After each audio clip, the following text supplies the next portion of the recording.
Hello, everyone. Welcome back to Clarity Tarot and Astrology. Thank you so much for being here.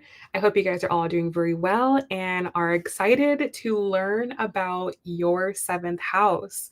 On tonight's stream, we're going to be doing a seventh house tutorial, which shows your committed relationships and your marriage.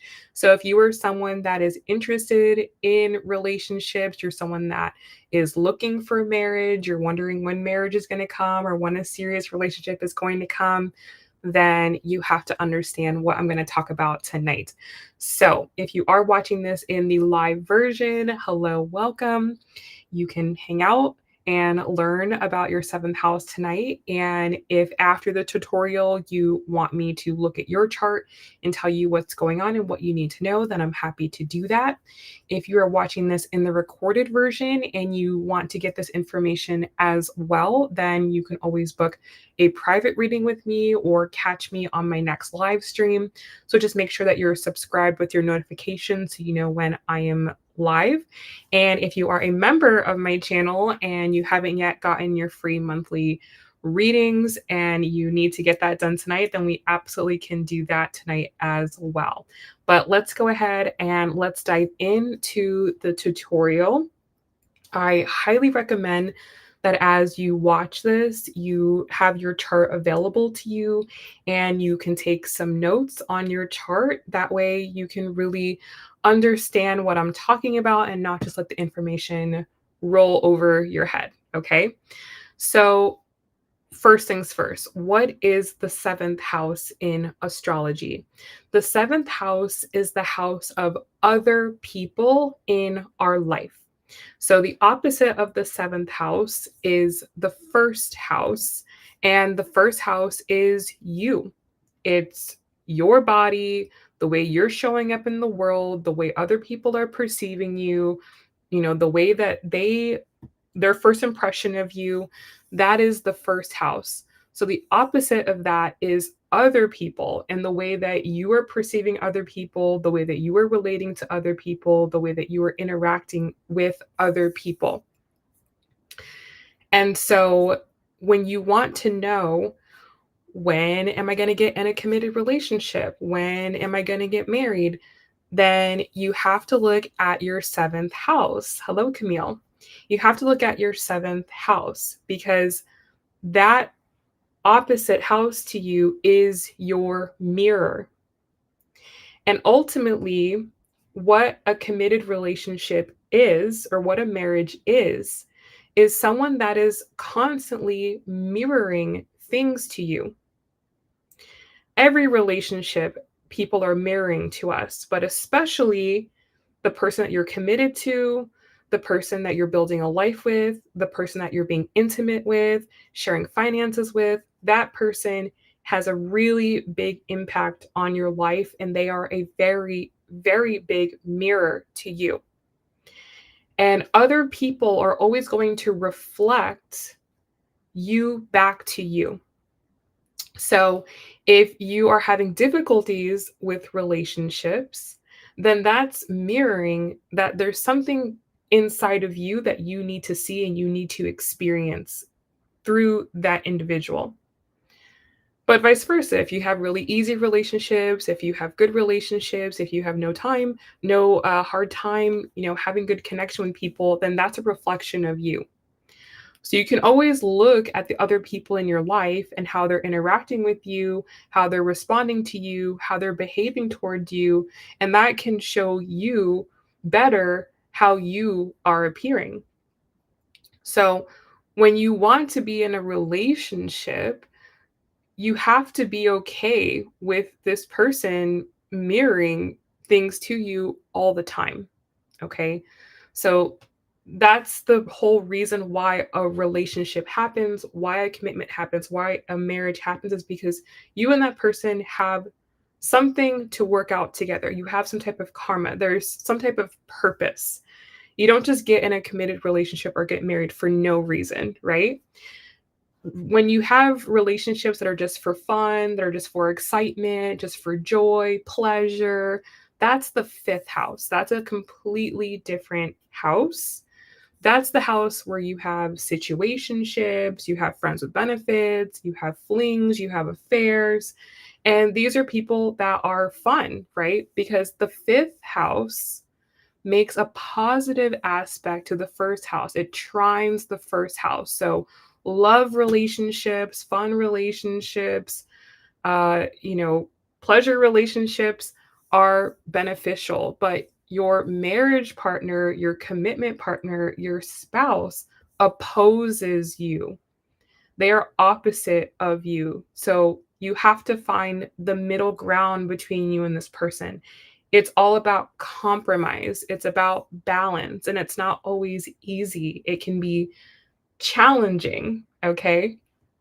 So, when you start to foray into the idea of wanting to be in a committed relationship and wanting to get married, you have to understand that this is someone that is not easy to be with all the time. A lot of times it's going to cause you to have to compromise, them to have to compromise, but you have to have a shared vision, a shared goal, a shared mission for being in the relationship.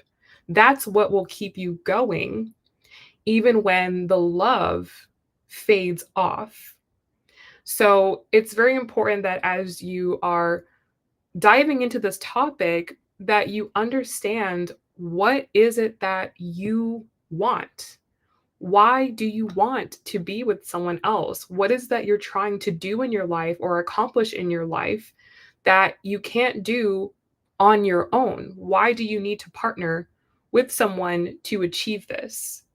And the most common reason why people partner is to have children, right? Because you can't do that alone. And we'll talk more about Saturn and the importance of Saturn in a committed relationship. But when you do something that permanent with someone, because having a child is permanent, that keeps you together even when the love is gone. So you have to think, what is it that you're trying to build with this person? What is it you're trying to create with this person that you can't do on your own, that you couldn't do otherwise? Why? What is the purpose for the commitment? Because you have to understand that to then be able to properly assess if the other person is truly compatible with you, if they have the same vision, if they have the same desire, if they want the same things. And if they do, then there's a higher probability that that relationship will come to pass, that it will manifest, and it will be easy. But if you and the other person are not on the same page, you don't have the same vision, you don't have the same goals, then it's much harder for a connection to manifest. So remember, a relationship is a mirror to you. So you have to understand, what is it that you want? What do you want? What do you want from your life? What do you want from a relationship? And what do you want from this other person? That has to be crystal clear before you start foraying into the idea of being into a committed relationship and getting married. Okay? So it's not just all about, you know, this other person, where are they? You know, are they this? Do they meet my standards? Do they have what I want? You also have to make sure that you are what that other person wants as well, that you are attractive to them as well. So I like to just give this information before I talk about the seventh house, because a lot of times people look at the seventh house in a vacuum. They look at it just very by itself, and they're not looking at the bigger picture of the chart. So, with that out of the way, let's now talk more about what you need to understand about your seventh house. So, open your chart, look at your chart, and look at the seventh house. First things first, what sign is on the cusp of your seventh house? Figure out what sign is there. Whatever sign is there is the characteristics of the partner that you're likely to marry or you're likely to get in committed relationships with. The second thing you have to understand about that is what is the ruler of that sign? And what are the characteristics of the ruler of that sign? Is it a malefic planet? Is it a benefic planet? Is it a fast moving planet? Is it a slow moving planet? Is it a personal planet? Is it a generational planet? You have to understand the characteristics of the planet. How does the planet act? How does it behave? How fast does it move? That's going to give you a lot of information about whether or not relationships for you are benefic, whether they're good, they're helpful, they're easy, or they're malefic. They're challenging, they're difficult, and there's a lot of karma involved. So just understanding the sign and the ruler of that sign will immediately give you information about why your committed life is the way that it is. And that's very, very important. Then you want to look in your chart and find where is the ruler of your seventh house sitting in your natal chart. What house is it sitting in? What sign is it sitting in? And what aspects are happening to the ruler, and also what is the relationship between the ruler and the house. So is the ruler of your seventh house sitting in a positive place in regards to your seventh house? So for example, if it's opposite to the seventh house, then that's going to show that relationships definitely come, but they come with a lot of compromise. There's a lot of compromise that has to happen. If the ruler is placed well in regards to the seventh house, and that shows that relationships are easy, they just happen. You don't really have to think about it. It just kind of, flows into your life. If the ruler is squaring that, then it's showing that relationships are a challenge, that relationships are not easy, that they come with difficulties. And probably one of the most challenging ones is when the ruler is inconjunct or incongruent or quincunx to the seventh house, meaning that they have no relationship. That's really difficult and really challenging because it can be really hard to find that person, right? There could be some circumstances that don't make it easy for you to even find this person, or you and this person's lives can be very incompatible, very different, very difficult to come together. And that can definitely cause like a delay in relationships or a strong difficulty with relationships.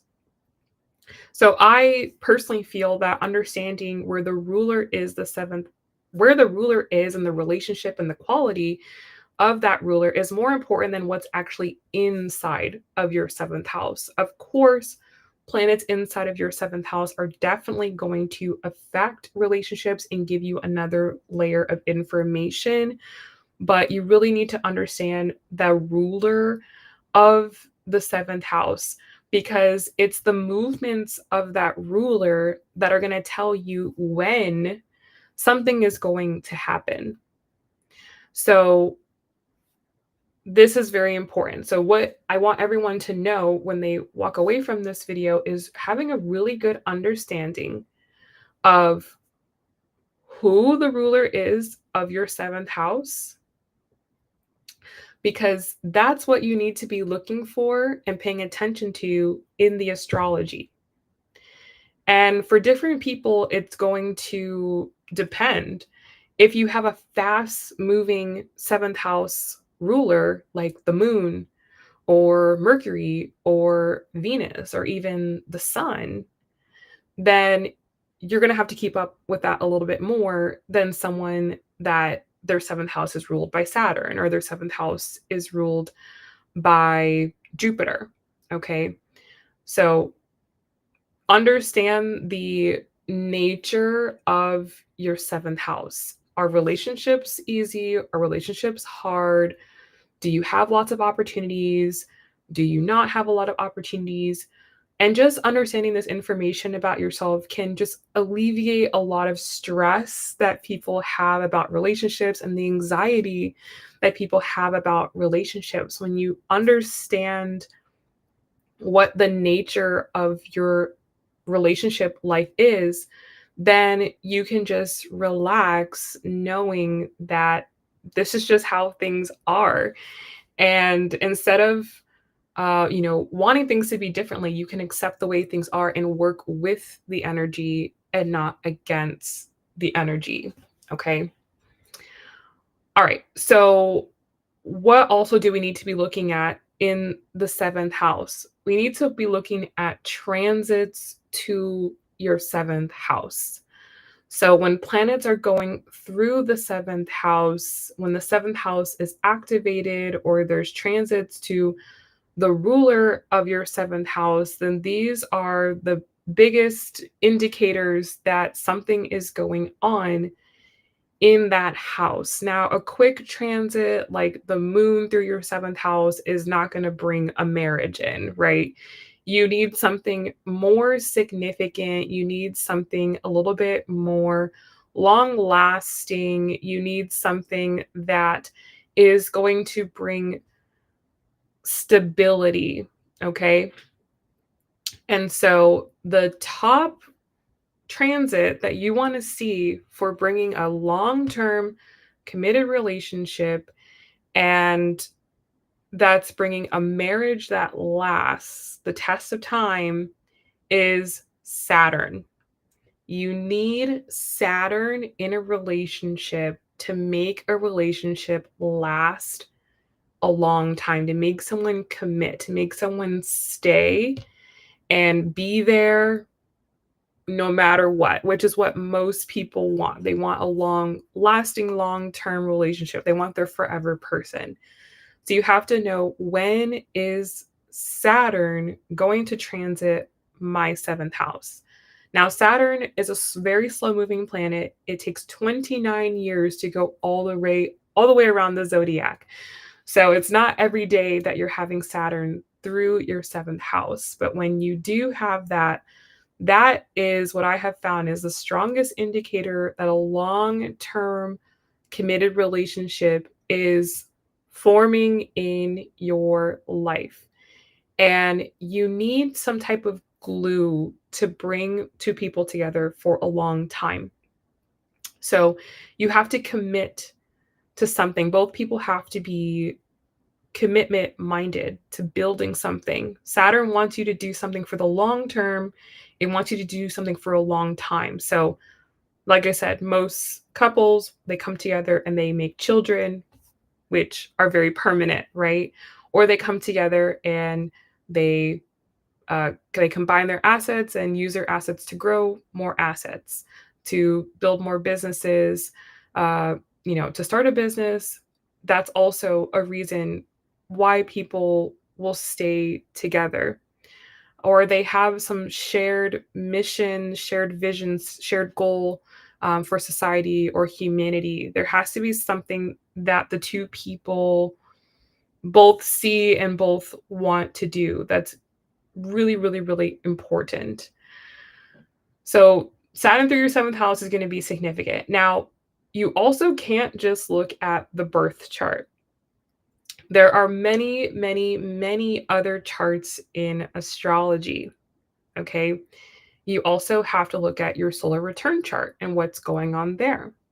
You also have to look at the return chart of the ruler of your seventh house. So every planet has a return chart, okay? And all of those are going to be at different speeds and different times. So, if you have a faster moving seventh house ruler, then you're going to have to look at that chart a little bit more, understand what's going on more often, versus if your ruler only makes returns every few years or so, then that's going to be a different situation. But you also want to know what's going on in that chart, and is Saturn in the seventh house of that chart?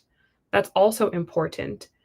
And you also want to look at your progress chart and your perfection year as well. we have many, many different charts. So it needs to be shown in many layers that a commitment is going to happen. So you have to look at, okay, what's going on in the birth chart? Okay, take it a layer deeper. What's going on in the solar return chart? Then take it a layer deeper. What's going on in the ruler of my seventh house return chart? Take it a layer deeper. What's going on in my progress chart? And the more times that you see activations to the seventh house and all of those different charts, the more likely that a commitment is going to happen. But in the same respect, you can also look at your chart and go, okay, doesn't look like I'm having any activations till, whatever time.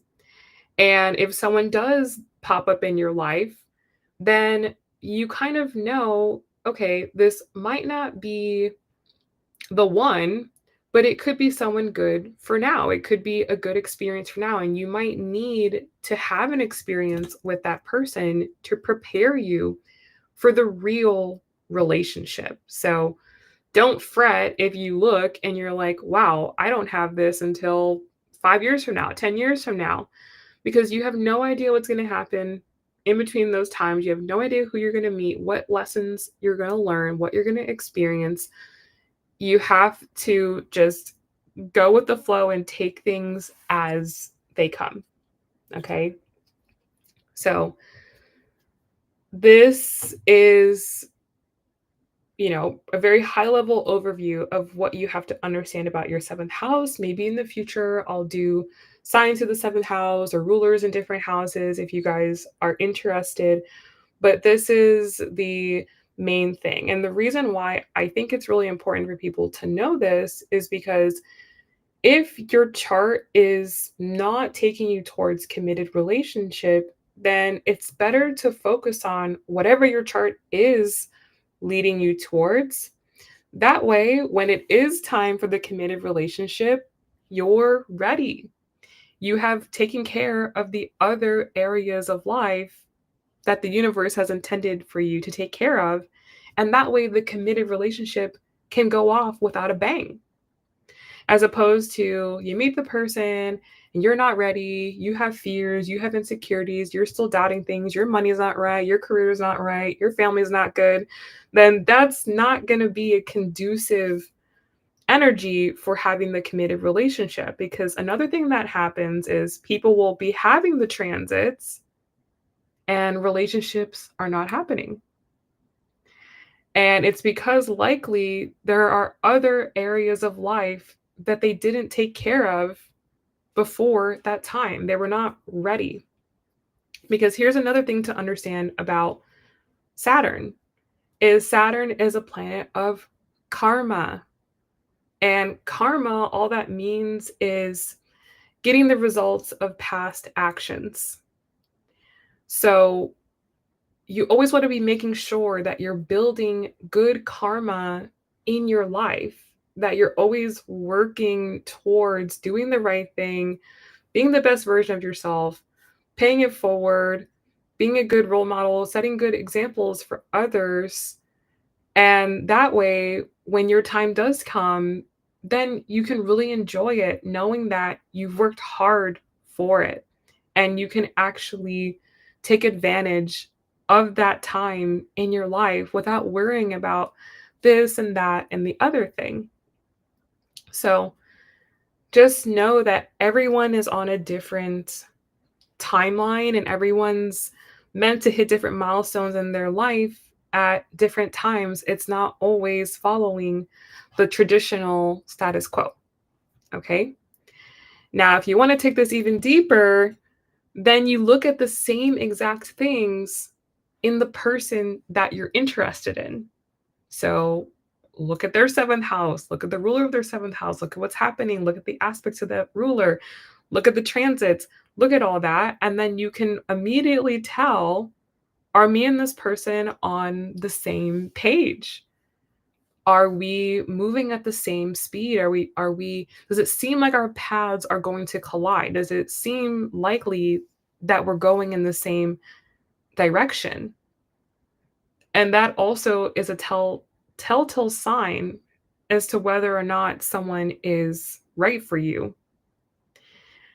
And let me also say that someone can be right for you at a particular season in your life, but not be right for you for your whole life, for the entirety of your life. And it doesn't make that person or that experience any less valuable or any less meaningful, even if it's not going to last forever. There still is a lot that can be learned and often necessary to go through multiple relationships to understand yourself better, because there's no better way that we learn about ourselves than through another person. That's why the motto of my channel is love is the greatest teacher, because there's a limit to what we can experience on our own. But through relationships, we can grow significantly more than we would on our own. And it goes back to a quote I always say, that if you want to go fast, go alone, but if you want to go far, go together. So that's why relationships are important. That's why you should always be trying to foster relationships, to get better at relationships, to improve relationships, and to become the best relationship partner possible. Think about the other person. Imagine that they are waiting for you. Are they going to be happy when you finally arrive?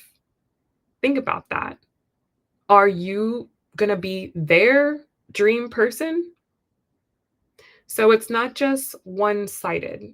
Relationships really are multifaceted, they're complex, they're very interesting, and you can't control another person, but you can always control yourself. So if you're in a season for relationships, then great, make the best of it. But if you're not in a season, then also great and make the best of it. So that way, when it is the time and it is the season, you're ready. You have no hesitations, you have no fears, you're not worried about anything, you're not holding back, you're not wasting more time. So always be honestly evaluating yourself if the goal is relationship, because that's the only thing that you can do. Okay? So hopefully you now have an understanding of what the seventh house is, why it's important. You can look up the characteristics of the sign that's on the cusp of the seventh house. You can look up the characteristics of the ruler of your seventh house. You can understand where it's placed. You can understand if it's placed easily or not, if there's challenges. You can look at multiple charts. You can look at your solar return chart.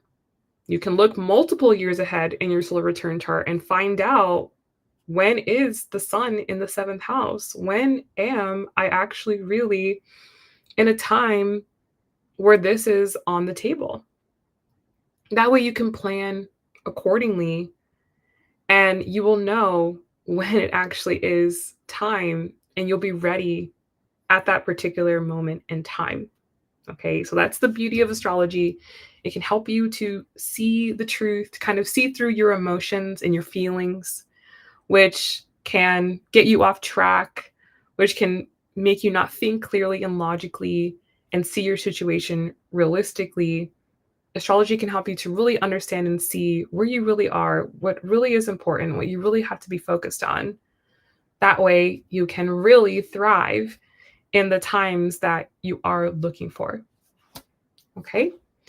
So I hope that this was helpful. I hope it gave a little bit of clarity about the seventh house and piqued your interest to go and do a little bit of research and to look into some things. And if you need my help, if you want me to help you to analyze your seventh house, you want to look deeper, you want to go into multiple charts, then I highly recommend booking a private reading with me so I can do the deep research. I can go deeper than the surface than I can do here on the live streams. I can pull up everything. I can go ahead into the future, see what's really going on.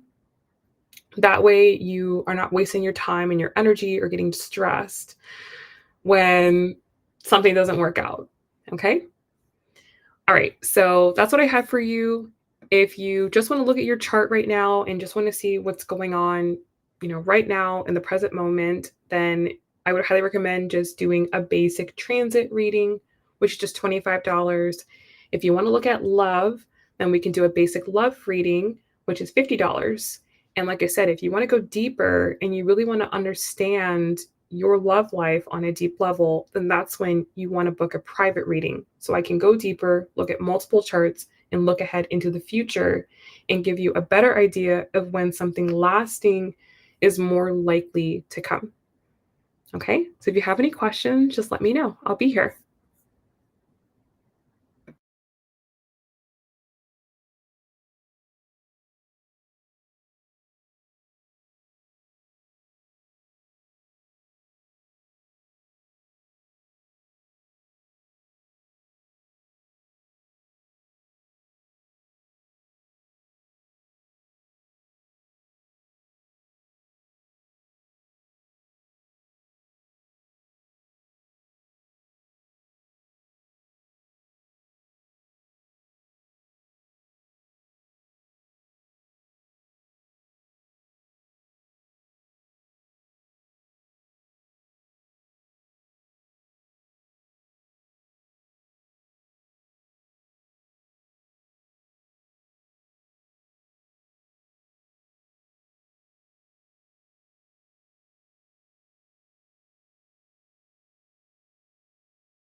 Hey, Widow. Thank you so much for your donation. You can post your question whenever you're ready.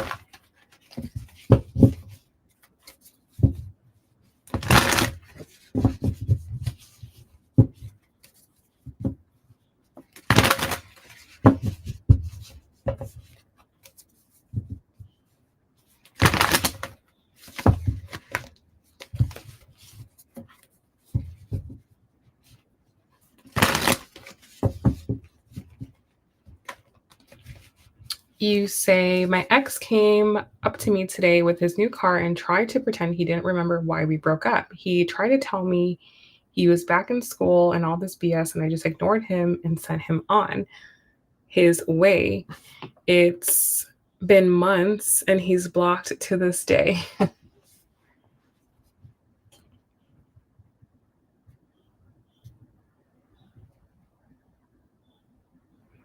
Why did he decide to try and talk to me again? Okay, good question. Exactly. Like, what do you want?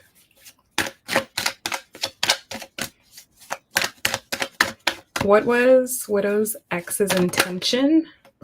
Okay, I have the Ace of Cups in reverse coming out. Um, so he's still a little salty about the way that things went down between the two of you. Um, yeah, I have the Knight of Wands in reverse. So you may have stopped him from like doing what he wanted to do with you. Like he had an intention, okay? He wanted to do that with you. Like he wanted to, how can I say it? You like shut him down or you didn't allow him to run all over you. Like you had boundaries, you weren't just going to let him do whatever he wanted to do, but that's what he wanted, okay? Or that's what he wants. That's what he's looking for. Let's say he's looking for a person, a relationship, whatever, someone who is just going to let him run wild and free, basically. And do what he wants to do, come and go as he pleases, behave how he would like to. And you didn't allow him to do this, okay? And he didn't like that it felt like a rejection, okay? He didn't like that feeling. He didn't like that you said no. He didn't like that you had power over yourself, okay? He didn't like that. That's just not what he doesn't like that, okay? He likes someone that is easy. He likes someone that is a pushover. He likes someone who just doesn't uh have any boundaries, okay? That's what he's looking for. Like honestly, that's what he's looking for. So, him coming back was just kind of a way of him gaining his power back over you from his point of view. Not that it worked, right? But it's a way of him going, you know, no, I'm like better than you in a way, you know? It's very, very immature. It's very, very selfish, but what that shows me is that you really bruised his ego. Okay, you really, really bruised his ego. And this was hard for him to take. This was a hard pill for him to swallow, okay? Exactly. Like people think like you're going to be like, "Oh my god, you know what? You're so right." No. Because you show up with material things, like no. So, very very very like weak personality here. We have the Wheel of Fortune. I do feel like you guys did maybe have some karma to close out. Like there could still be like a lesson to learn here, or there maybe are some unresolved feelings that need to be worked out. We are in eclipse season now, so these type of weird interactions happen. But they happen in order for us to be able to fully release things and to fully let things go. So that's the reason why it happened from like a higher perspective. You said, I'm going to humble a man every time he disrespects me. I don't give a. He has a Virgo moon too. Oh, Virgo moons are terrible, girl. Virgo moons are terrible. Remember, they're ruled by Mercury. So they kind of have that like same like Gemini energy, but it's more in a logical, practical type of way. And they're very, very sensitive. Virgo is a feminine sign. So when a man has Virgo moon, he's very sensitive. So, you know, Virgo moon is not easy. Anytime you have a man with feminine moon placements, they're not easy. Oh, and he's a Gemini sun. So, yeah, you're dealing with like a super Mercury person here. And we have the Queen of Wands in reverse. Yes, his intention was to knock you down a notch, knock you down a level, to make you feel just as insecure as you made him feel. So he didn't have good intentions here. He definitely was playing a game, definitely playing a game. This is someone who, he's a Gemini, right? So Geminis play games. They can flip flop. They can be your best friend one day, your enemy the next day. So, yeah, I would just really, truly just be like, thank you, next. Because there's nothing here. There's nothing good here. There were no good intentions. There were no good energy that was intended for you with this from him. So, and I have the Five of Cups at the bottom of the deck. Like really, truly, and honestly, he knows that he like lost you. He knows that there's probably no going back. So it's kind of like, well, why not? Like, what do I have to lose, basically, from his side? So terrible, girl. Terrible, terrible.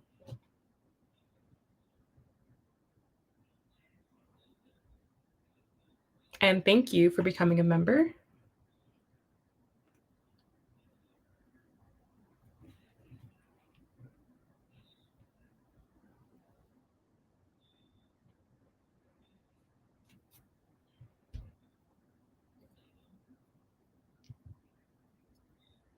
Yes, very butthurt.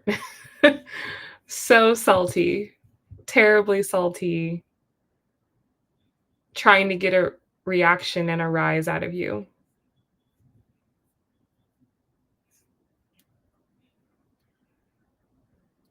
Yeah, he didn't like that.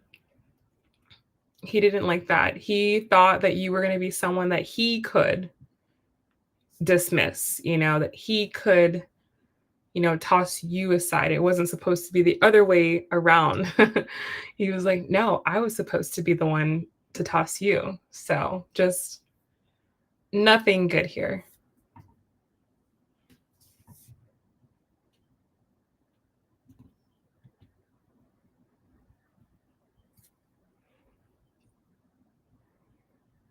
You said, and I would you would think I was the more sensitive one. I'm a Taurus moon, but no, Taurus moon is fixed, you know? So even though you're a Taurus moon, yes, you're very sensitive, your emotions are more fixed as opposed to a Virgo moon whose emotions are more mutable, changeable, ups and downs, unpredictability. Um, it's Taurus can even though Taurus gets upset, it can be, not so unpredictable, let's say.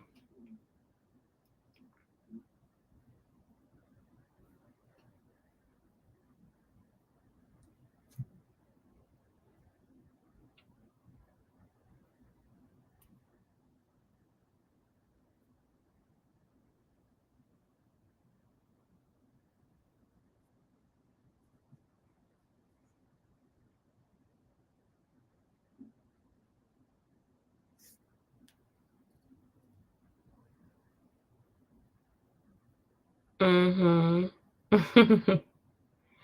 Yes, very, very sensitive. Virgo moon is so sensitive. They like to act like they're not sensitive. They like to act like they're, like, so smart, but no, they're very, very sensitive.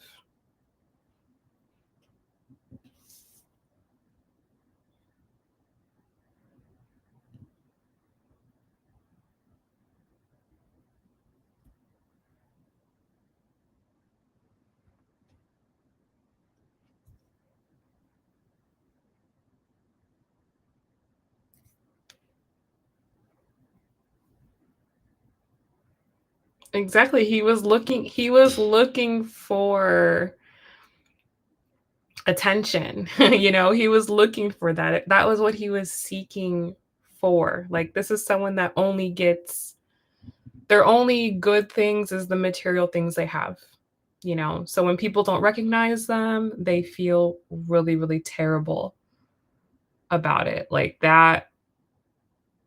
that's a big trigger for them.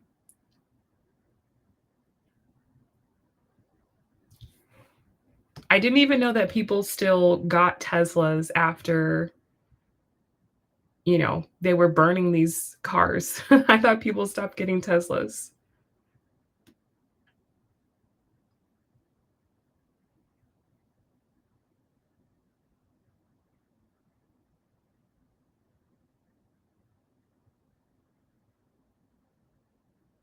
Mhm.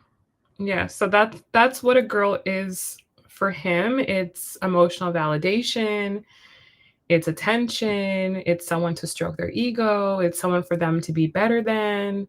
That's what he's really looking for in a relationship.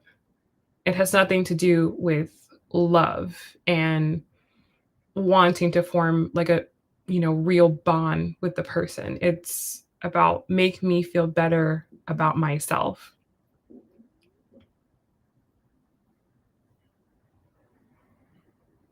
I know, I thought Elon Musk was canceled.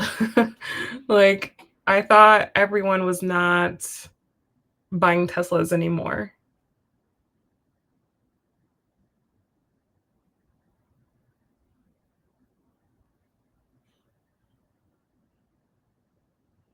Mhm. Yeah, these are the worst people to be involved with, 100%.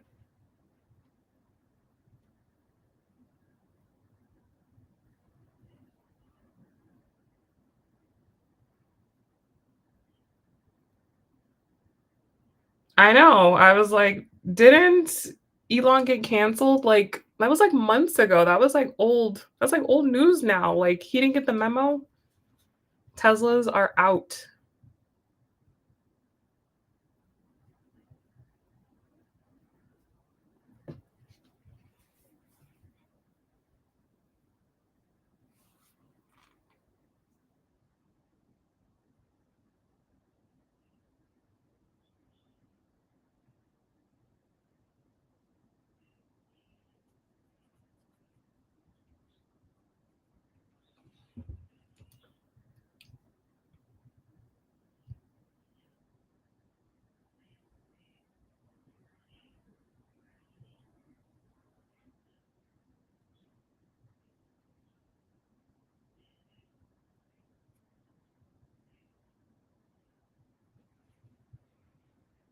He said, "My ex is like that girl. I'm glad I blocked him immediately. We got into an argument, and I was tired of pulling teeth to get him to do things. I literally got quiet, and he woke up."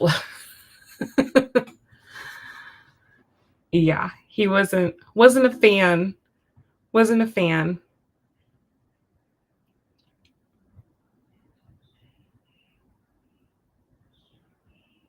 But sometimes you have to do it like that.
Yes, and you too. You too.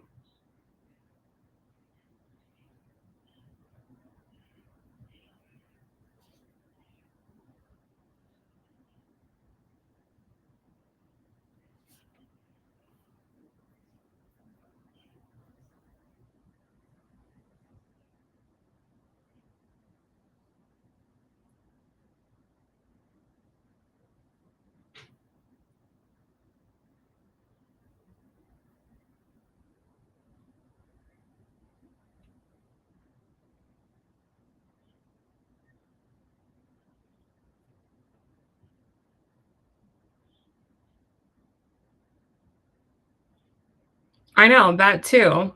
Just spontaneously combusting, so not for me. Oh, yes, very expensive, and half of the dealerships, when you go there, they don't have the parts to service the car. So, you're just SOL.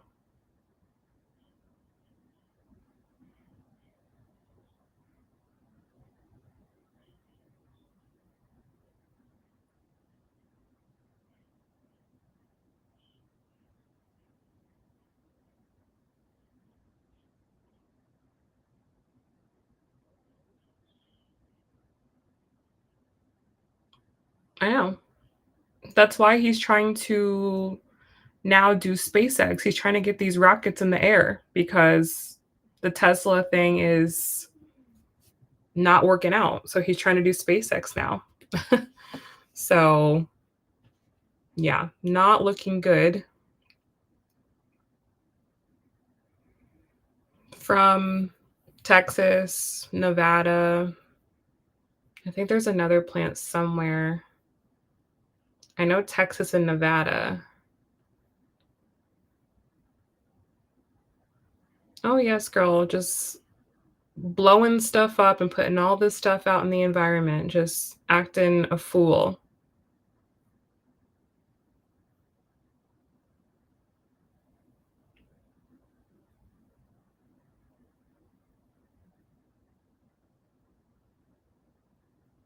I know. Anybody that wants to be a part of that is insane. Insane.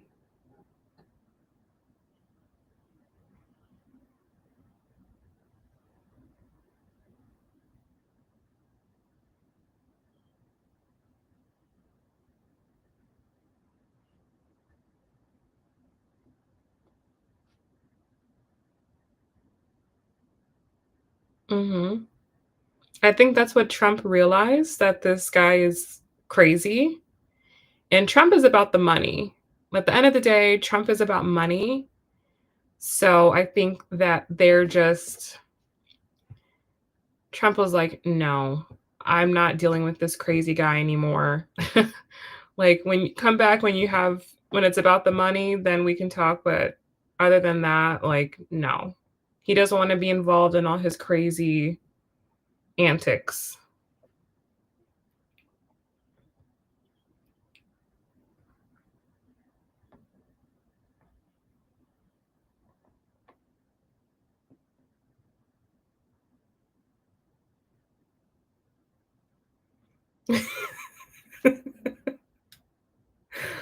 Oh my god. It's too much. This whole thing is just too much.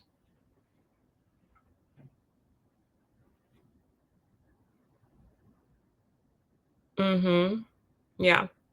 I can't remember, I think he has Uranus on something. Uranus with his son or something like that. Like, he's just a radical person, like, he's just a crazy, radical human being. It's just who he is, you know?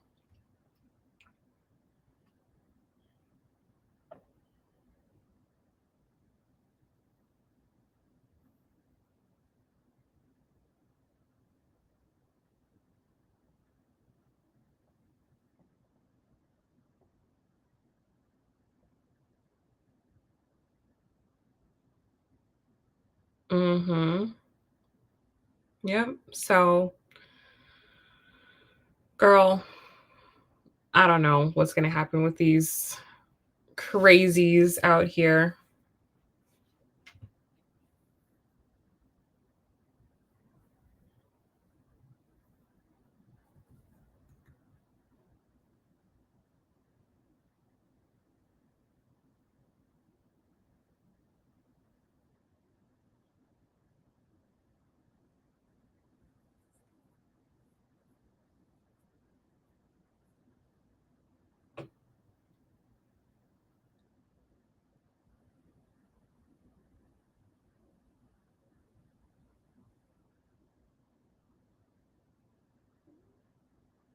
Oh, yes, absolutely. Absolutely. He's for sure, like, autistic. That's for one. Like, he's definitely autistic. And then a lot of other mental health stuff beyond that. Yeah, no, it's no offense. It's just it's obvious, you know, you can tell.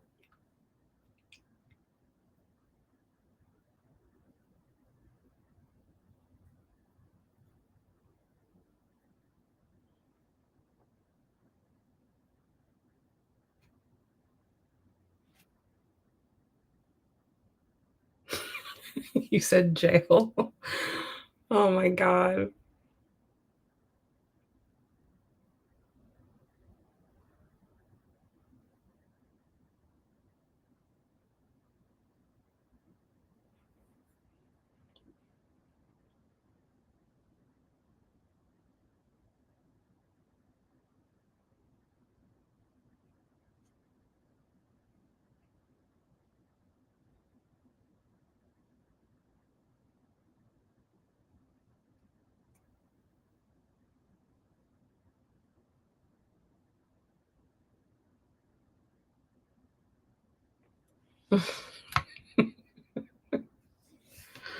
Oh my god.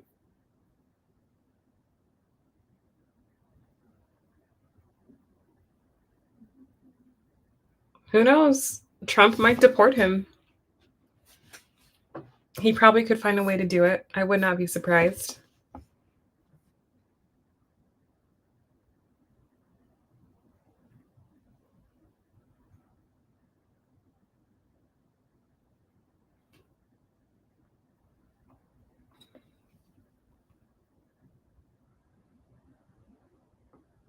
So you can get a tarot reading for the month. Mhm. Yeah, if you had, like, another tarot question.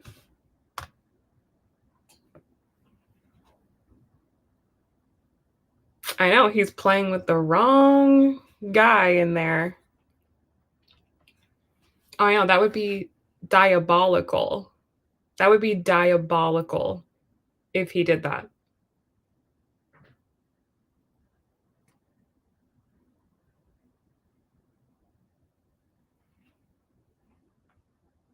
Okay, sounds good.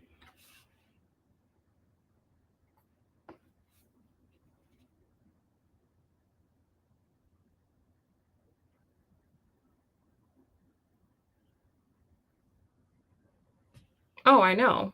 He's trying to send people to South Sudan and all these crazy places. Like, he's another radical one as well.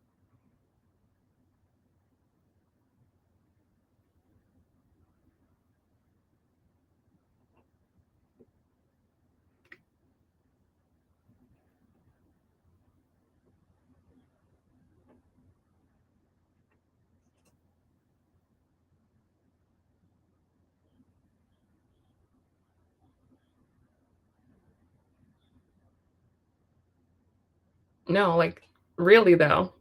Like, seriously.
They don't. They don't have the money.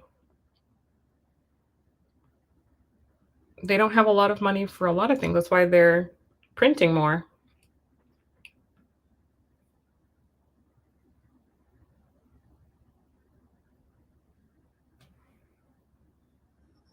Yeah, the inflation is gonna go crazy, crazy, crazy, crazy. That's why Elon is screaming because he already knows what's gonna happen.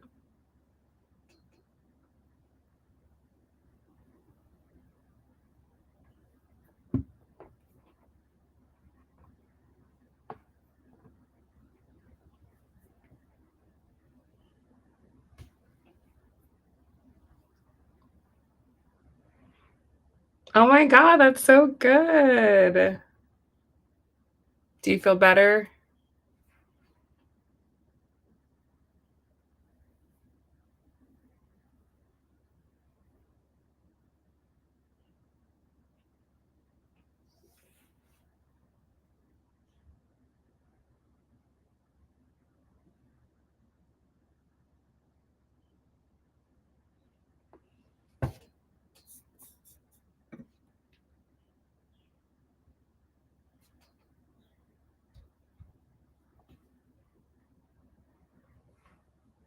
That's good. That's what it's all about feeling better, being healthier.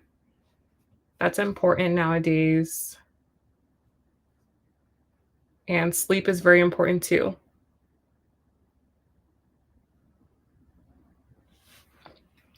There's a solution for that.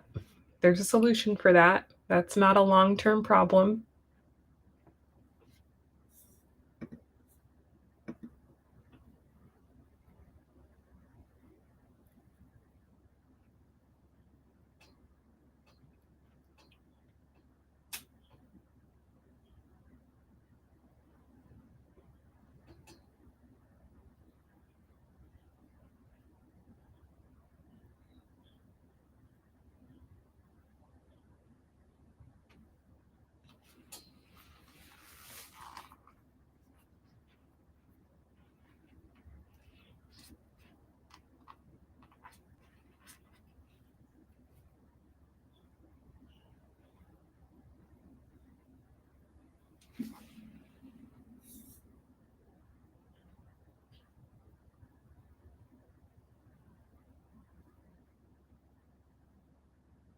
Well, you know what to do, so just keep being consistent, you'll get there.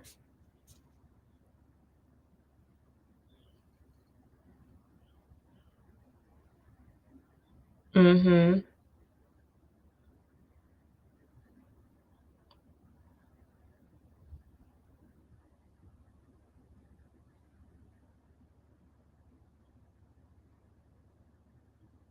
Gotta start hitting that squat rack.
Start building back your dumpy.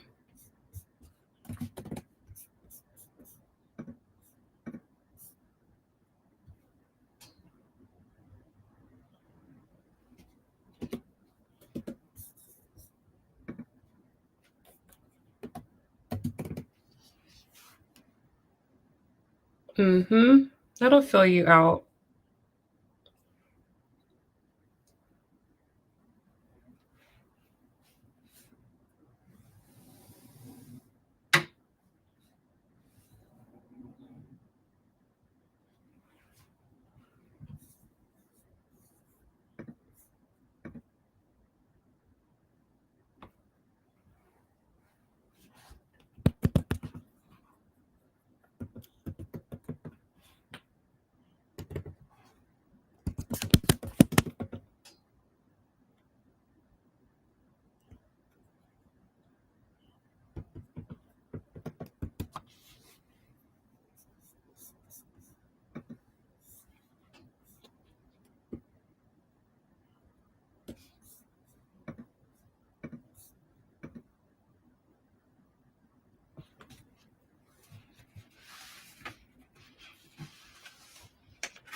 All right, love. Good night. Take care. We'll talk soon.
Hey, Charnette, thank you so much for donating love. You can post your question whenever you're ready.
You want to know, what are James' true feelings for me? Okay.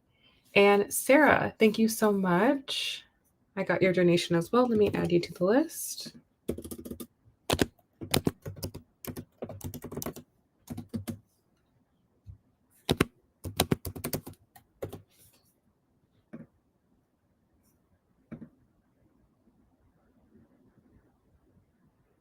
Okay. All right. So for Charnette,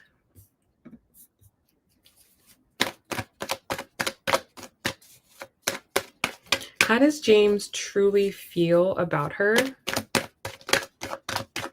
How does he feel about her in his heart space? Where is he at emotionally with her? What does Charnette need to know?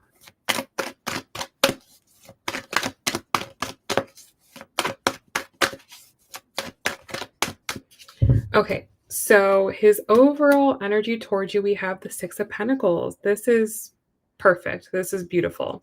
You know, that's what you want to see from someone. This shows that this is someone that's interested in being in a relationship with you. This is someone that's interested in being connected with you. This is someone that likes the dynamic that you have. They like the partnership. So that's a really good start. Uh, hey, Sarah. That's okay. No worries. That's okay.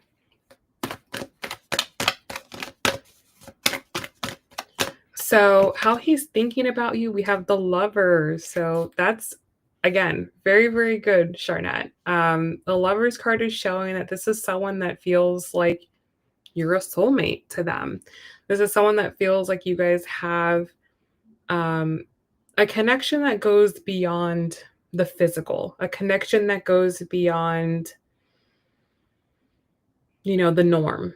This is someone that feels like this is meant to be. We're meant to be. So that's another really good sign from him. In his heart space, we have the Hierophant. Yes, he does feel close to you spiritually. Okay. Like he may kind of feel like you're an angel to him in some way. Maybe he has said that to you. Maybe he calls you angel, but he feels like you're very, very strong. You're very, very strong. You've been through a lot, yet you're still open. Your heart is still open. You're still trying. You're still wanting, or you still believe in love. You maybe have every reason to not believe in love. Maybe you have every reason to be like cold or shut down. Um, but this person sees your strength. It's like they see your emotional strength. They see your emotional resilience, and they respect this about you. You know, they respect this. They again, they know you're a special human being, and your tolerance for, BS might be really, really high too. You might be very, very compassionate, very, very forgiving, very understanding. And yeah, he really respects this about you, and he feels like you deserve someone who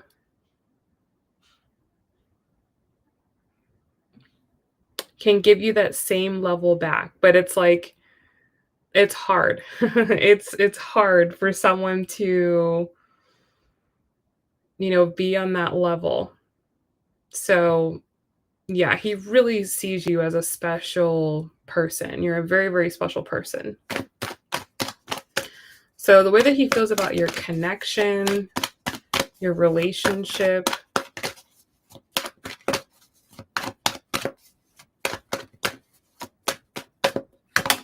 Star card. Okay, so he sees a future here with you. He definitely sees that this could develop into something over the long run. Like the circumstances between the two of you could get better, they could improve. So, very positive here. The challenge with this individual, I have the Eight of Pentacles. So, this could be someone that works a lot, or someone who's just more focused on their career at this time in their life. Maybe it's out of desire that they're doing this, maybe it's out of necessity, but it does feel like this person has to focus more on their material world more than anything right now. And because of that, that could make it difficult for you guys to connect or spend time together or advance things. But that is this person's intention with you. And like I said, they might need to do whatever they're doing. That way they can be someone worth being with in the future. Like they might not have everything all the way together right now. And once they do, this could be a much better or easier person to be with at that time.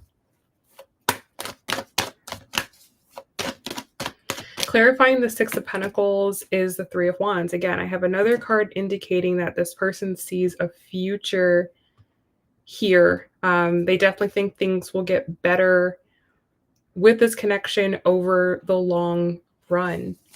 Clarifying the Lovers. We have the Six of Swords. Again, another card. So many cards here indicating like maybe things are not great with this person right now. Maybe they're not ideal right now, but I definitely think they could be. I feel like this person has to develop spiritually. They have a lot that they need to mature into. There's things they need to grow out of. And I think they will. I think this person will over the long run. I think they will get better. And I also feel like you could be how can I say, like a catalyst, yes, but again, it's like you're an angel. You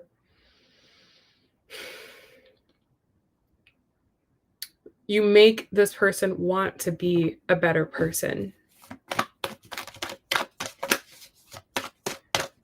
Clarifying the Hierophant, we have the Ten of Pentacles. Yes, like this is someone that definitely would commit to you in the long run. They would marry you. They would, have children with you. They would definitely do like long-term, make long-term commitments to you. That is something that this person feels is very possible for the two of you. Clarifying the Star card, we have the Seven of Pentacles. Yeah, I get in the present moment, this person might be at a crossroads right now. There could be a lot on their plate. There could be there's things they definitely need to release from their life. But at the same time, their new life or wherever it is they're trying to go is not established yet. So, you know, this is someone that in the present moment might not be able to promise a lot or offer a lot, but in the future, I think they will.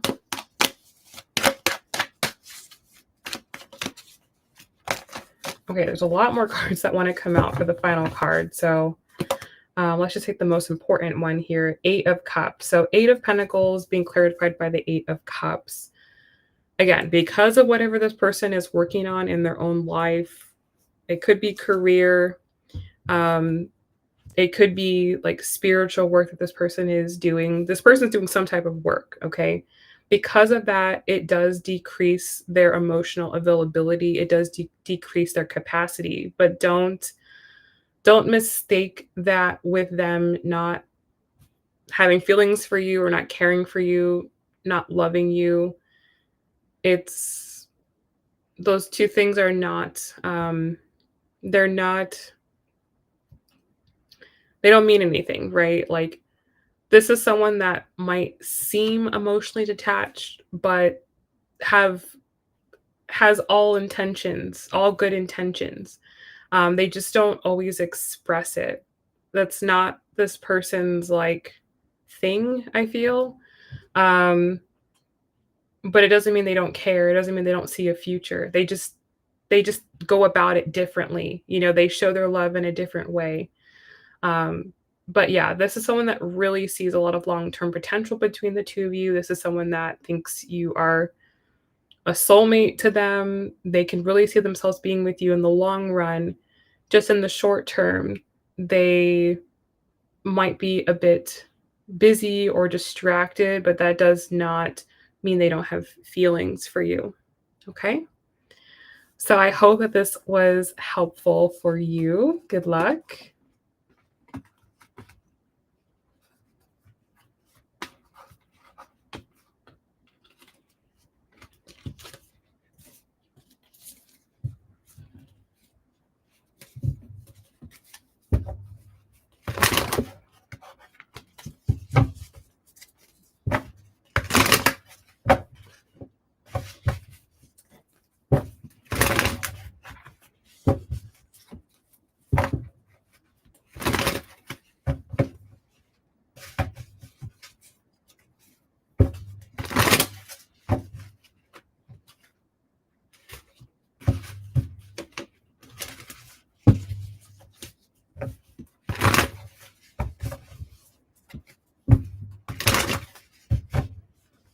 Alrighty, so thank you, Charnette. Next up, we have Sarah. How are you, my love? Let me open up your question here.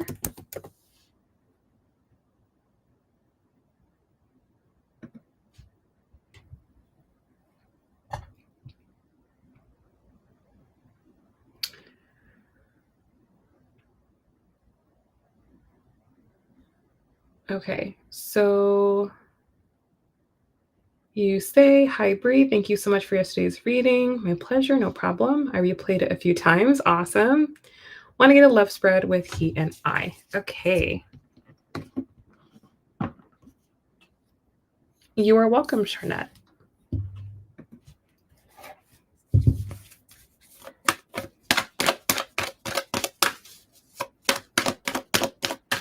So, most important messages for Sarah, please.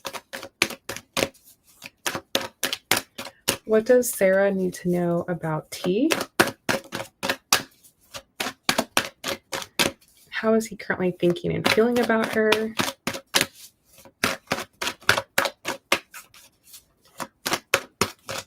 How does he feel about the connection? What does Sarah need to know? Oh my God, there's so many cards that want to come out. Most important messages, please.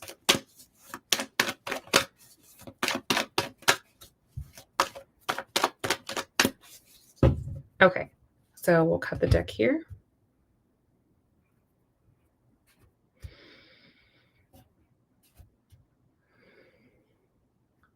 Alrighty, so in his overall energy towards you right now, we've got the Knight of Swords.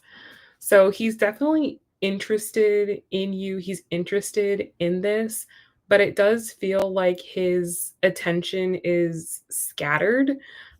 He has other things that he's maybe just as interested in, or just as invested in, or needs to put just as mental energy into. So you could be experiencing him right now kind of hot and cold, in and out. It's not who he is, it's just I feel the season that he's in right now. So he's very aware that his presence is not like predictable, or he's very aware that his presence is maybe hard to follow, or like, he knows that he's not being consistent right now, but it just feels like the circumstances are kind of out of his control. You said his move has got him busy. Oh, yeah, I am sure. The way that he's thinking about you, we have the Queen of Swords. So he feels like you're like paying attention to everything, or like you're taking notes on everything. That's why he's kind of conscious of the fact that he's not on top of his game. He knows that you have high standards. He knows that you're looking for something specific here. He knows that you're not someone that like he can get anything past, like he's not just going to be able to not talk to you for 5 days and you're not going to feel a way about it. He knows that you're going to be quietly taking notes like, okay, he was quiet on these days, like he knows like you're just very alert. You're alert and oriented times 4. You're very aware, what's happening, what's going on. And he feels like he still needs to prove himself to you. He feels like he, needs to, earn your trust, right? Like he hasn't quite, you know, uh won you over yet. He still needs to like court you, let's say. So like he just kind of feels like, okay, I'm not doing well. If he had to grade himself and how he feels like he's doing, he feels like he's not doing well. Okay. So the way he feels about you is the 6 of Swords. His intention is to move this forward, to move this along. He wants you guys to, come together in a partnership, in a relationship. He wants you guys to continue like your bond, the connection that you're building. He wants it to continue. That's his intention right now. That's his feeling right now. He just feels like he, is just so busy and so scattered. So he's like kind of critical of himself at the moment. The way he feels about your connection, we have the Judgment card. Yeah, he's like being so I don't know, like he feels like he's not like living up to his standard, I guess we could say, or if he had his way of how things could go, this would not be it. He's worried about how this will affect your like opinion of him, or like you could kind of start to be more, I don't know, like distrusting of him. I'm just getting like he like really wants you to trust him, or he wants you to like be at ease with him, or be with at peace with him, but he knows he's not really giving you a reason to, um it's just by your own grace, or by your own patience, that you would like give him a chance, let's say. And he doesn't like that. He doesn't like that he's like kind of put you in that position already. Like he wishes that you weren't having to experience that already, let's say. But I also feel like the reality is that this is just like his life. Like this is just who he is, you know? And so he has to understand that if this is just his life, it's just his life and he has to accept that. He can't be like so critical about himself. You said, I'm trying to give him grace because he did a lot of moving in a few days and he worked even to the last day crazy. Yeah, nuts. Okay, so the challenge with him, we have two cards coming out. We have the Four of Swords. Oh, three cards. Four of Swords, Justice, and the Eight of Cups. Yeah, like I feel like he wants to pull away, okay? He wants space, he wants distance right now, but he's concerned that if he pulled away right now, that that would give you a negative impression of him. Um, so he's trying his best to continue to be available and present to you, but it can come off as like scattered. So he's not really liking the way he's presenting himself. He's not really liking the way that he's the impression he's leaving on you. He's not really liking that. Like he would, you know, he wishes he would have just given you like a better first impression, better experience of him. And so I would also say too that, you know, as we get deeper into eclipse season, if you notice that he is like less available, less talkative, you know, less like not checking in as much, it's just him trying to recharge. It's just him trying to gather back his energy. He might not express that to you, but it is what he wants. Um, and yeah, he's just hoping like you won't like take it or use it against him. Okay. So yeah, he's definitely running quite dry right now.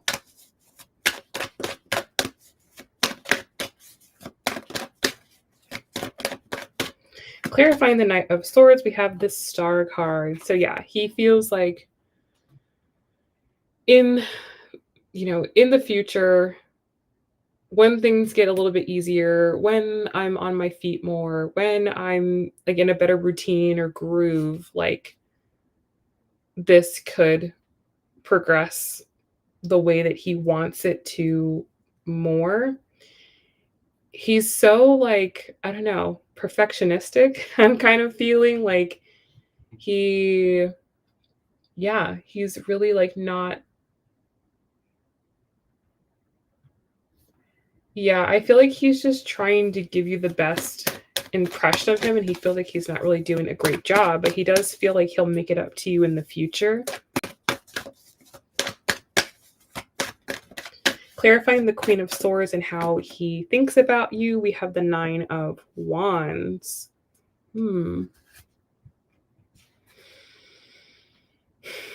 He feels like you're someone that like you're not playing games. Okay? He feels like you're someone who's not playing games. You're someone who's like your patience has been tested. Um you've likely been made to wait before in the past. I feel like he wanted to be different. Um but he feels like maybe he's just doing more of the same of what you've had in the past, but he doesn't want you to like put him in that category or think that he's that type of person. You said, yes, he's like that. He tries to make me feel good, if that makes sense, like not disappoint. Yeah, yeah. It's like he doesn't want, you know, anyone to be upset with him, which is very classic Libra moon. They hate when people are upset with them. I don't know why he's like that with me. Maybe it's the energy I give. Yeah, let me clarify this card and then I'll respond to that. Clarifying the Six of Swords, we have the Death card. Yeah, he's afraid that you will move on. He's afraid that you'll just get over him. I don't know if he's maybe experienced this in the past. Let me see.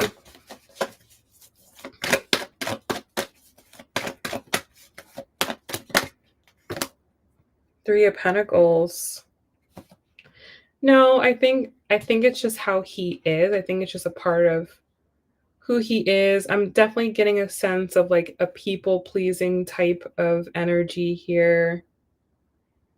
He's more afraid that you're going to walk away. He's more afraid that you're going to get fed up with him, that you're going to lose your patience with him, that you're, not going to your grace is going to run out. Like there's only so long, right, that the patience and the grace can last. And he's worried that you will run out of that faster than he will get on his feet or get to a point where he feels better or he like his cup is filled again. So he's definitely afraid of losing you. I will say that.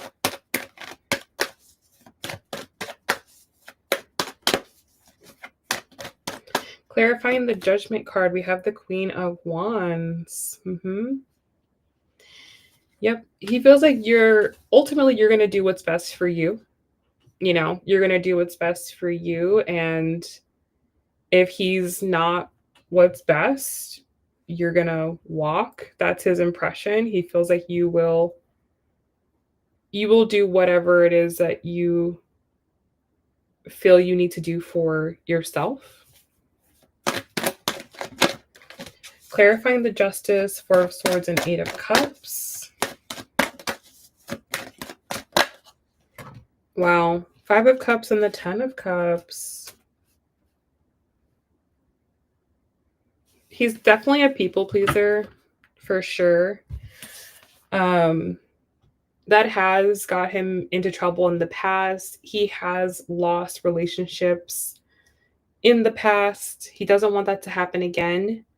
But he's also not in a position to maintain a relationship, to manage a relationship, to nurture a relationship. Like he just knows he can't. Like he knows that he can't. I have the Four of Pentacles at the bottom of the deck. He feels very restricted, not just emotionally, but he also feels restricted financially. He feels very limited. Like he feels very stuck. He feels very limited. He feels like he feels just low. Just low. Like that's like the best thing that I can say. He just feels empty, but he has to, though he feels empty, he just has to keep going. He just doesn't feel great right now. So let's see what he wants to say to you.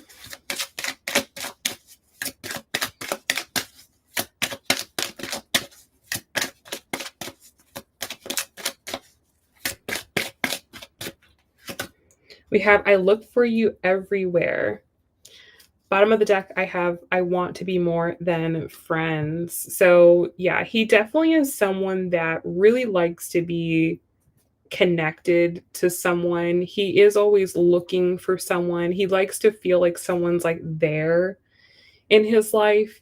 And I feel like he like imagines you being in his life. Like when he's going to bed, like he imagines like you being next to him, or when he's, I don't know, at the grocery store, he imagines you being there. Like he's that type of person that always kind of wants someone there. He always longs for another person being there. And, he does want this to progress to more. You said I tried to offer him help with the move, but I also didn't want to be a distraction. Yeah, I wouldn't have made a difference. I feel like that wouldn't have changed anything really.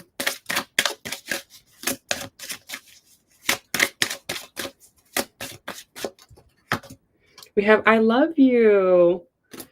Yeah, I definitely think he's got feelings for you for sure. Um, and that's why he's so afraid that you're not going to like be patient with him. This is someone that I would say has an anxious attachment style. They are anxious that that other person is going to leave, and that causes them like a low level of anxiety.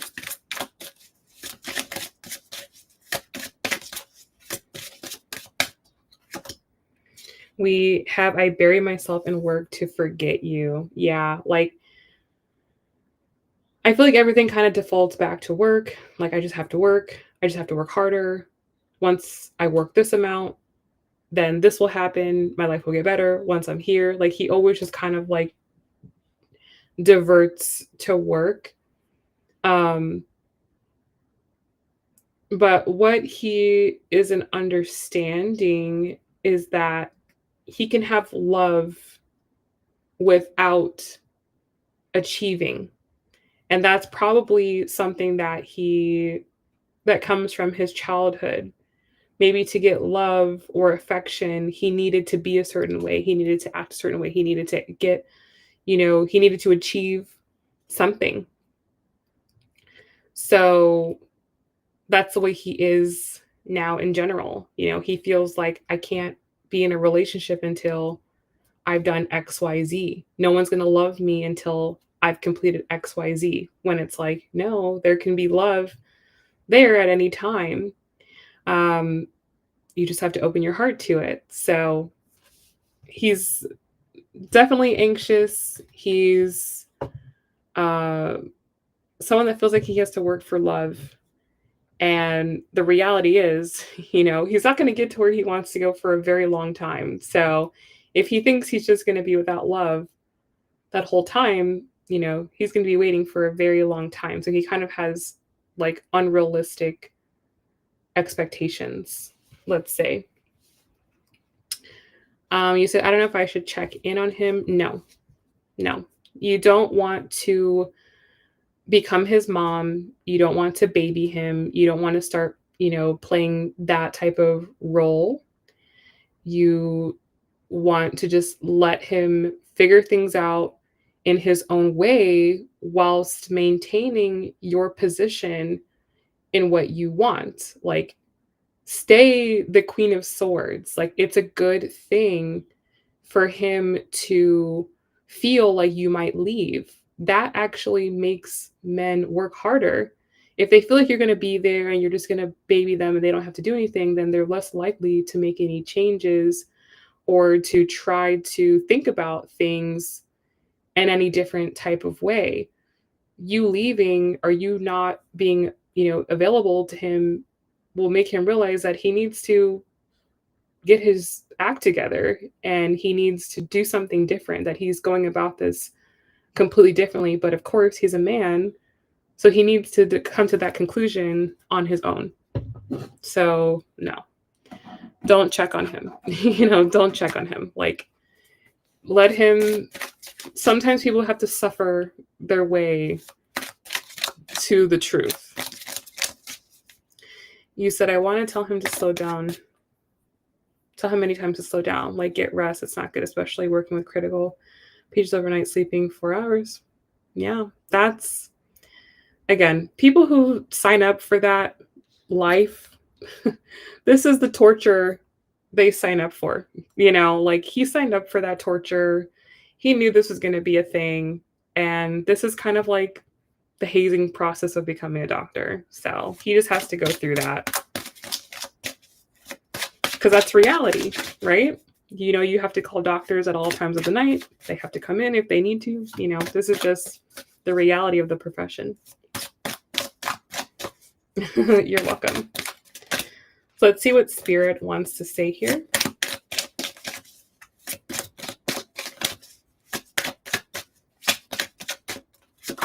We have balance, okay? One person is giving too much in this relationship. Yes. Like, pull You said that you're giving space. Definitely give space, pull back, come back to center. Like at the end of the day, you're trying to form a relationship with him, right? So you're not supposed to, start doting over him like, oh, is he okay? Does he need help? Da da da da. No, you have to stay on your path and stay focused on where you're going and what you're doing. And you both have to meet each other halfway. Not for you to go, oh, he's suffering more, so I'm going to, give him more. No, not until you're married, right? Like until you're in an established relationship, you need to still maintain your path and show him that you're going to continue on with your life no matter what he's doing. He has to understand that about you from the very, very beginning. You said, yes, it's crazy. I'm not that crazy. Yeah. For me, it's a no. It's a hard no. I knew that life was not for me.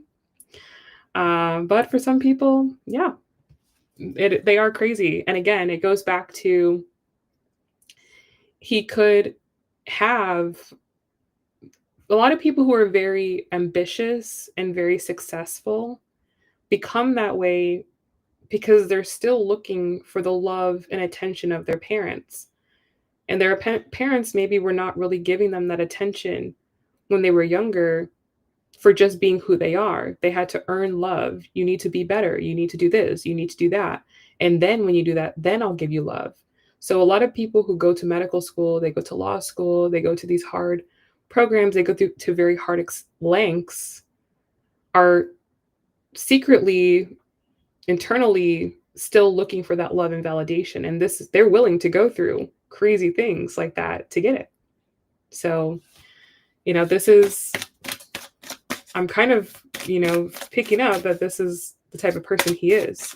Therefore, like if he's like that, then you have to make the pursuit of being with you a challenge as well. Because that's how this person operates. They like challenges. They like to go for that. So you said, yes, you're right. Oh my gosh, I'm so motherly with everyone. Yeah, you have to really pull that back and give that energy to yourself and make him understand, yes, I'm a motherly, caring person. But if you want me to treat you like this, then you also need to do something for me as well.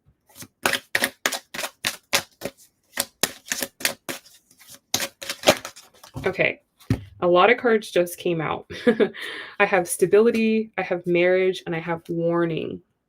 Okay, so yes, this does have the ability to go the distance. Okay, this connection does have the ability, he does have the ability to marry, he has the ability to commit, he has the ability to do this. Okay, someone that commits to their career definitely has the ability to commit to a marriage and a relationship. So this person does have this ability, but he's not really ready for it, or he's not really like stable, or he's not like in the mental mindset to truly be able to do it.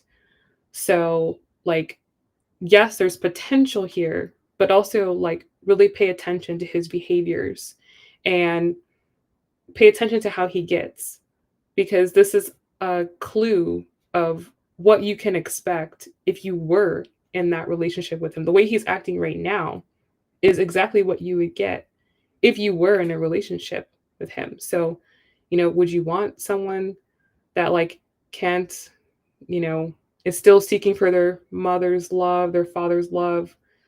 Would you want someone who is so out of balance like this? Think about how that would impact you and that would affect you, So you have to go, okay, yes, he's checking these boxes, but he also has like some bad things too that I have to be mindful of as well. So Spirit is saying, don't overlook the red flags here because they're serious. All right, so let's see what you can expect next from him.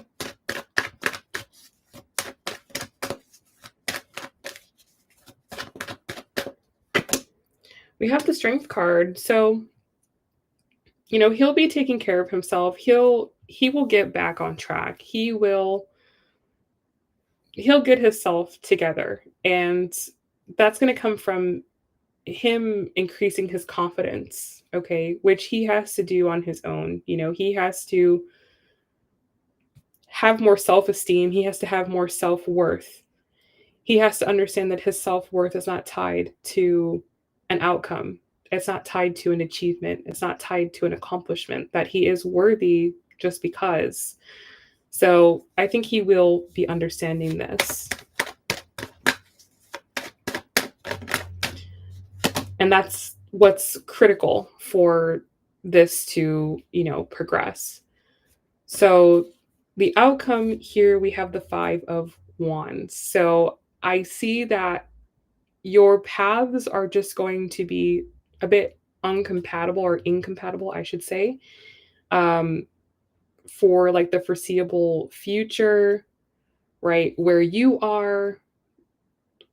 at, what you want right now, what you want from life, what you want from a relationship, what you can give in a relationship.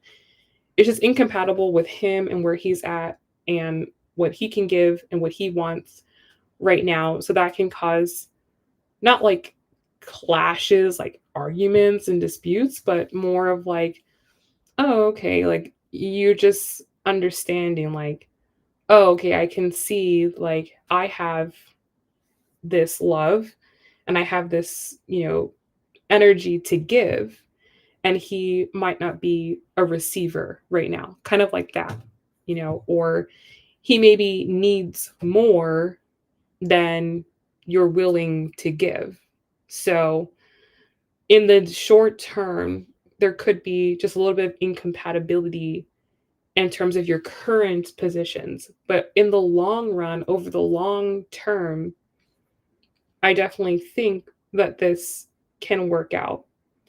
So, yeah, I would just say, like, just let him figure himself out and just maintain your composure, maintain your focus on your life, show him, like, I don't need to experience this with you. I'm not a doctor. I'm not a doctor's wife. I don't need to go through this with you. I have my own life. I have my things that I need to do right now. When you figure that out, when you get yourself back together, like, hit me up, Not that you have to say that to him, but just let your attitude and your energy express that to him. That will make him turn around quicker. That will make him get himself together quicker than you constantly kind of like being worried about him or checking, like, you okay? You okay? You need anything? Because that just gives him it enables him to just keep acting like that. So, when someone likes you like this, it's power. You kind of have a little bit of a power with him. And when you want him to do something, you do it not by like telling him, but you do it just by showing him with your energy. Like, you're cute, but I don't like this. I have other things to do. I'm going down this road, and if you're not, then good luck to you. So you just have to energetically show him, what you want him to do. Alrighty. So let's grab one oracle card here to close this out.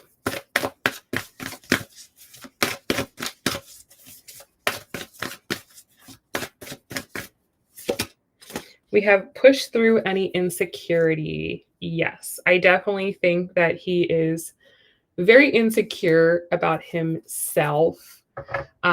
He's very insecure about like his life, and this is not good. A man needs to feel secure in himself before he can really provide you any type of security. So that's something that he has to work through. That's his journey. So just let him go on that journey on his own.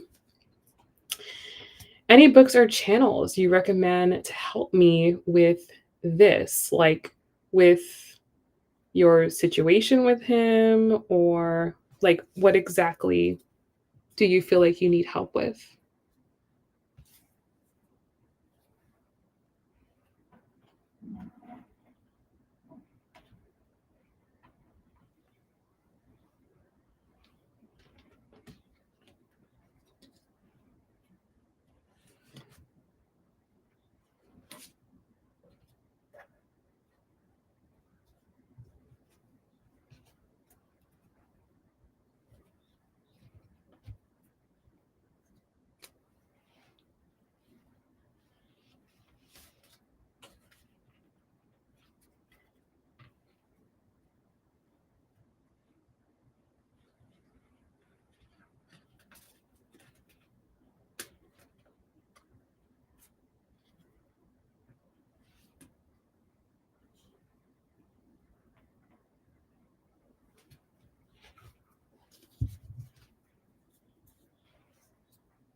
like harvesting my own love energy within myself and pulling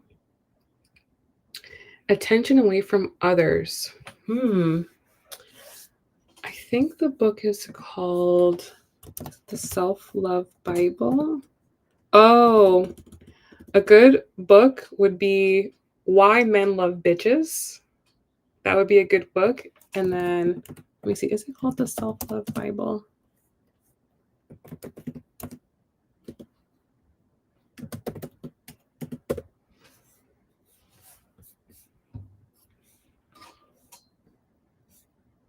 No, that's not it.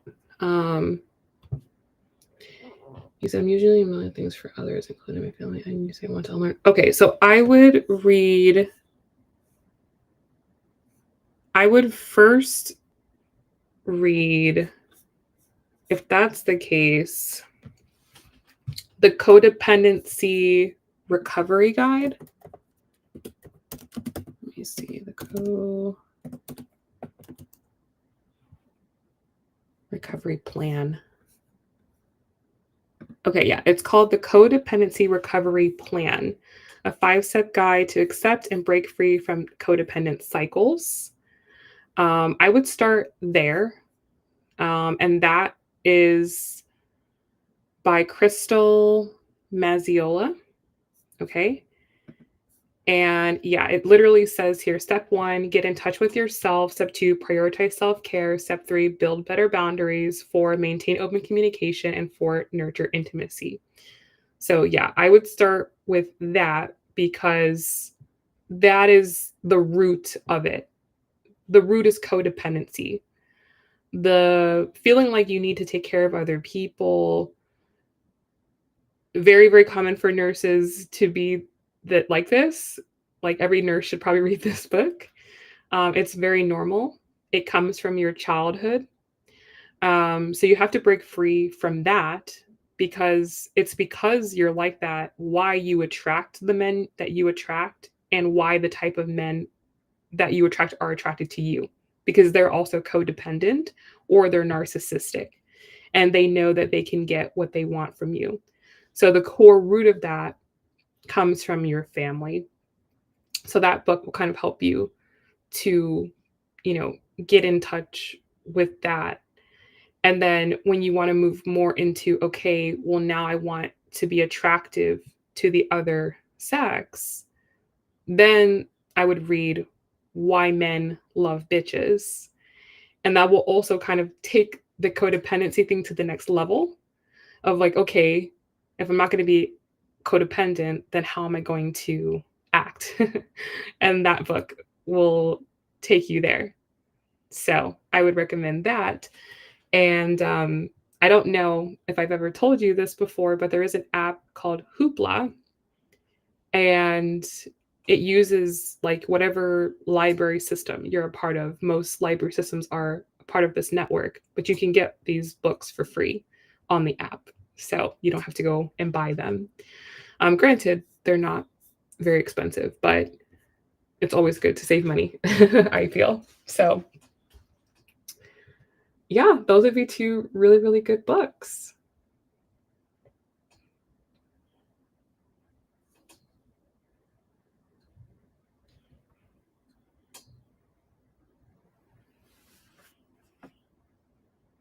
Mm-hmm. Yeah, like my library is always pushing it. Maybe your library is too. But yeah, you just have to have your library card and you can log in for free. So without having to have like an Audible subscription. My pleasure. Oh, my pleasure. I'm glad to hear that. That's what I'm here for. So yeah, let me know if you get the books, what you think about them, and like what you realize and what you're going to change.